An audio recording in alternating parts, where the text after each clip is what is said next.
Hello, friend. When we act in ways that are less than ideal, less than the person that we would want to be, we can figure out exactly why we're doing that on a very deep level. We have the ability to be in tune with our own characteristic tendencies and acknowledge what we truly want and heal rather than perpetuate bad behavior. We have the ability to be fulfilled on a very deep level, and with this video, I'm going to detail how and why it's important. Welcome to Philosoul. My name is Ollie. This video is about fulfillment, specifically how to fill a soul. Wait a minute, but what do I mean by the word soul? Am I getting all spiritual? No, not really, I'm not. But before I answer what I mean by the word soul, let's first answer a different question. Why did I name this channel Philosoul? Well, first it was a vague pun on the word philosophy, which, besides being my mother's favorite brand of lip gloss, is also how I come to understand these lessons and think about deeper things in life sometimes, through a partially philosophical lens. And of course, if I can turn something into a ham-fisted pun, I will.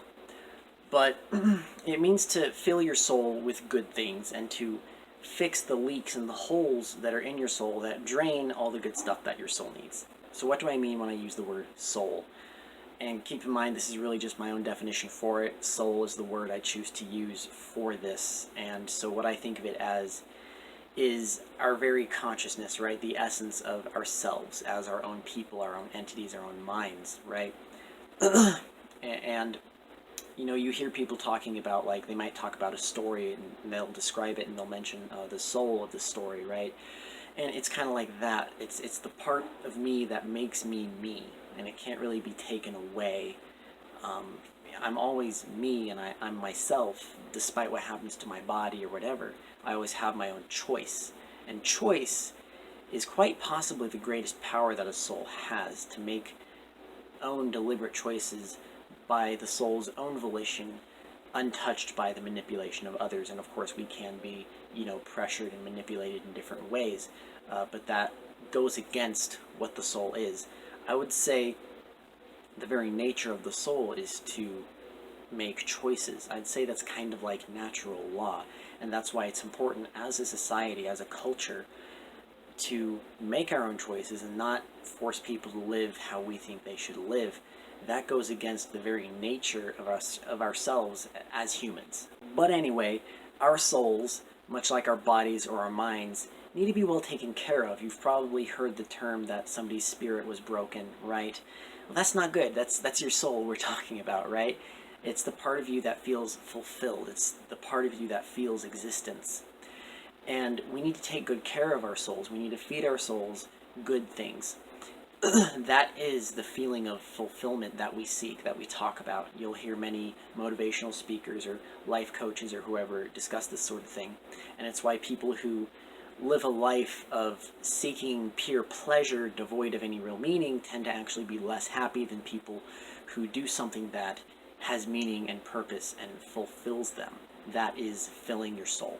But it is possible to have a hole in your soul, or a soul hole. We're going to work with that. But anyway, this is basically like a leak in your soul, and it's a leak that drains, hi Smidget, all the good things that you fill your soul with. And I used this analogy in my Guilt is Like Coffee video. But what do I mean by a leak in your soul? How does that happen? Well, for example, have you met somebody who, maybe they have unhealthy tendencies, maybe they treat people poorly, or they're dishonest, or they have addictions, or whatever it may be. And these are caused by insecurities that they have, or maybe past trauma that they haven't confronted, right? For example, what if it's somebody who was lied to a lot and betrayed, and so now they have trust issues, or they lie to other people, right?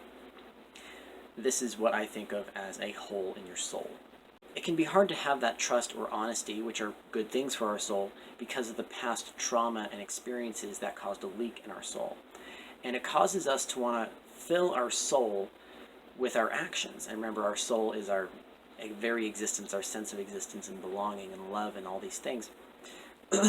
So that makes sense to use actions to fill your soul, right? But the problem is our actions aren't always the best, because we want to fill our souls as fast as possible, or at any cost, because the pain is so deep. I mean, it is your very soul that's damaged. So to use the trust example, perhaps there's somebody that has been betrayed in their life, lied to, and now they feel the need to not trust other people or to not be trustworthy themselves. That's a leak in their soul.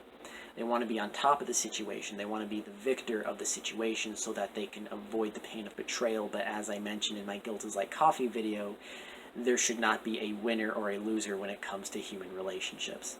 In truth, the only way to really get past the pain and heal this is to confront the leak in your soul and to actually heal it. And that can be scary because that usually requires us to let go of something we're holding on to step outside of our comfort zone.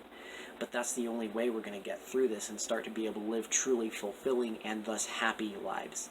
A personal example for me would be how I would seek approval from others. I didn't have any self-acceptance, so I sought acceptance from other people. And of course, self-acceptance could be a whole topic on its own, and I did delve into it quite a bit with my video, I used to be a self-bigot. But to give you the gist of it, in abstract, a healthy soul would not be warring with itself. It would be accepting itself. If there's contention there, lack of acceptance, that leads to all sorts of unhealthy feelings and behavior.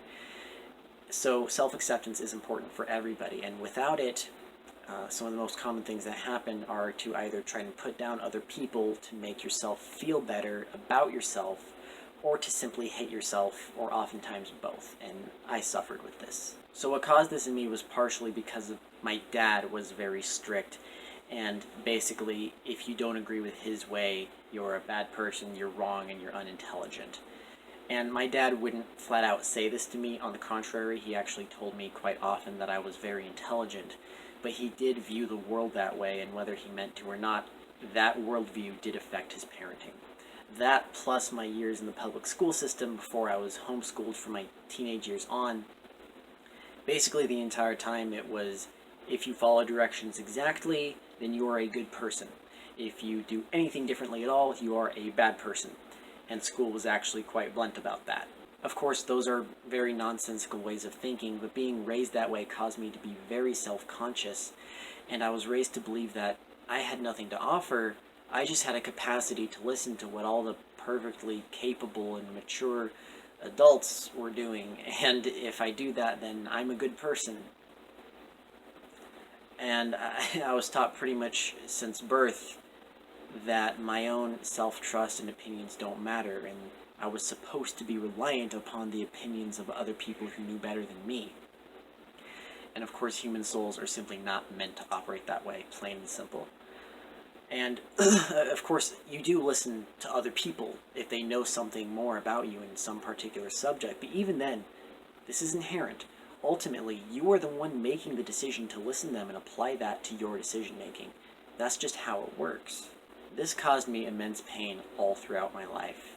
And as I grew up and I began to see that other adults didn't have their lives figured out either, I had to, it was hard, but I came to a place where I focused on real principles to guide my decisions and my actions and my beliefs rather than the opinions of another human soul. And fortunately, my parents and my grandma, they did teach me sound principles that I was able to build up from. But it was still difficult growing through that and coming to this new way of thinking.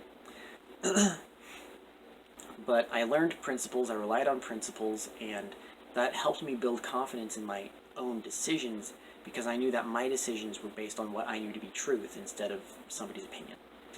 And I was able to gradually accept the person that I am and the choices I make while still holding high standards and morals for myself. You know, it's a very common belief. I think it's maybe a predominant belief in today's world that you need to force morals onto people or else they won't be moral, and that is the exact opposite of how it works. This is something that my dad thought and the church I grew up in thought. But the thing is, if you force morals onto people, you take away their opportunity to come to that place on their own, right? They're not being convinced, they're not discovering the value of these morals. They're doing it because they're pressured to. But that's another subject. So that's what I mean by soul and why I decided to name this channel Fill a Soul. Because I want to fill all of our souls with good things and repair the holes that our souls have. I really hope this was able to give you some insight into my thought process and my goals for this channel. And I really hope it was able to give you some insight in your life to help clear up wherever you're at in your journey. I really appreciate you watching. Please feel free to leave any feedback or comments you have below. And please feel free to share Philosoul with anybody who you think will find it useful. I want to help as many people as I can. And remember that you can subscribe and click the bell icon to be notified every time I put up a new video, which is every Friday. Thank you so much for listening, and have a wonderful week. Much love.